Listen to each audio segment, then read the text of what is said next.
بسم اللہ الرحمن الرحیم۔ السلام علیکم دوستوں، آج میں آپ کو سحر بدایوں کی ایک عظیم شخصیت کے بارے میں بتاؤں گا جن کا نام ہے حضرت سلطان العارفین خواجہ حسن شیخ شاہی روشن جمیل رحمۃ اللہ علیہ، جنہیں آج دنیا بڑے سرکار کے نام سے جانتی ہے۔ آپ سحر بدایوں کے مشاہیر صوفیہ اور اکابر اولیاء کرام میں سے ہیں۔ آپ کا سلسلہ نسب 14 واسطوں سے ہو کر حضرت سیدنا امام حسین رضی اللہ تعالیٰ عنہ تک پہنچتا ہے۔ جب حضرت امام موسیٰ کاظم رضی اللہ تعالیٰ عنہ مدینے میں مقیم تھے تو عباسی خلیفہ ہارون رشید آپ کا دشمن ہو گیا۔ وہ آپ کو مدینے سے گرفتار کر کے بغداد لے گیا اور بغداد میں آپ کو زہر دے کر شہید کر دیا۔ آپ کے ایک بیٹے حضرت سید رشید بغداد کو چھوڑ کر یمن چلے گئے۔ جب یمن کے بادشاہ کو یہ پتا چلا کہ آپ حضرت سیدنا امام حسین رضی اللہ تعالیٰ عنہ کی اولاد میں سے ہیں تو اس نے اپنی بیٹی کا آپ سے نکاح کر دیا۔ آپ کو شہزادی سے ایک بیٹا پیدا ہوا جس کا نام آپ نے حضرت حسام الدین رکھا۔ کچھ روز بعد بادشاہ کے انتقال کے بعد حضرت حسام الدین رضی اللہ تعالیٰ عنہ یمن کے بادشاہ بنے۔ آپ کی اولاد ملک یمن پر حکومت کرتی رہی۔ آپ کی اولاد میں حضرت سید ابراہیم پارسا پیدا ہوئے۔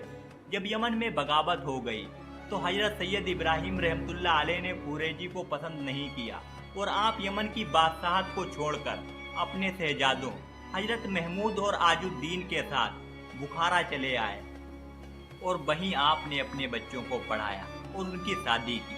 حضرت عاج الدین رحمۃ اللہ علیہ کا حضرت جمال الدین کی بیٹی بی بی توئی سے نکاح ہوا جن سے آپ کو 3 بیٹے اور ایک بیٹی ہوئی۔ آپ بخارا سے ہجرت کر کے ملتان چلے آئے اور وہاں کچھ دن گزارنے کے بعد آپ اپنے بچوں کے ساتھ سحر بدایوں چلے آئے۔ اس وقت سحر بدایوں کی بڑی شہرت تھی۔ سلطان التمش یہاں کے حاکم تھے اور اسلامی حکومت تھی۔ حضرت عاج الدین رحمۃ اللہ علیہ بدایوں میں جامع مسجد شمسی کے پاس ٹھہرے۔ حضرت عاج الدین رحمۃ اللہ علیہ کے بڑے بیٹے کا نام حضرت خواجہ حسن تھا جنہیں آج دنیا بڑے سرکار سلطان العارفین کے نام سے جانتی ہے۔ آپ کے مجلے بیٹے کا نام حضرت خواجہ عثمان تھا جنہیں آج دنیا باقی میاں کے نام سے جانتی ہے۔ آپ کے چھوٹے بیٹے کا نام حضرت بدر الدین صاحب ولایت تھا جنہیں آج دنیا چھوٹے سرکار کے نام سے جانتی ہے۔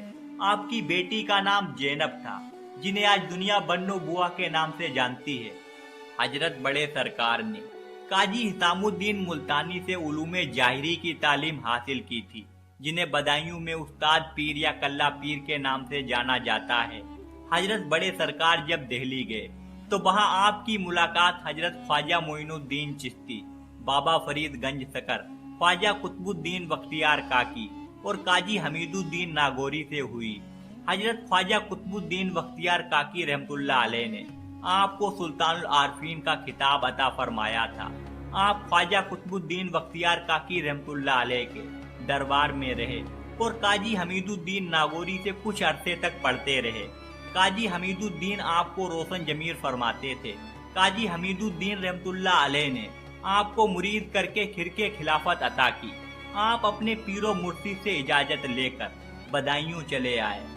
آپ دن رات رب کی عبادت میں لگے رہتے تھے، نماز با جماعت ادا کرتے تھے۔ فتوحات کا کوئی شمار نہ تھا۔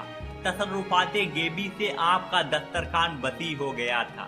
دہلی تک کے شہزادگان آپ کے مہمان رہتے تھے۔ اس کے باوجود بھی آپ رسیاں بٹ کر اپنا خرچ چلاتے تھے اور جو فتوحات و نجرانے آپ کو ملتے ان سب کو مسکینوں اور درویشوں میں بانٹ دیتے تھے، اپنی ذات کے لیے استعمال نہ کرتے تھے۔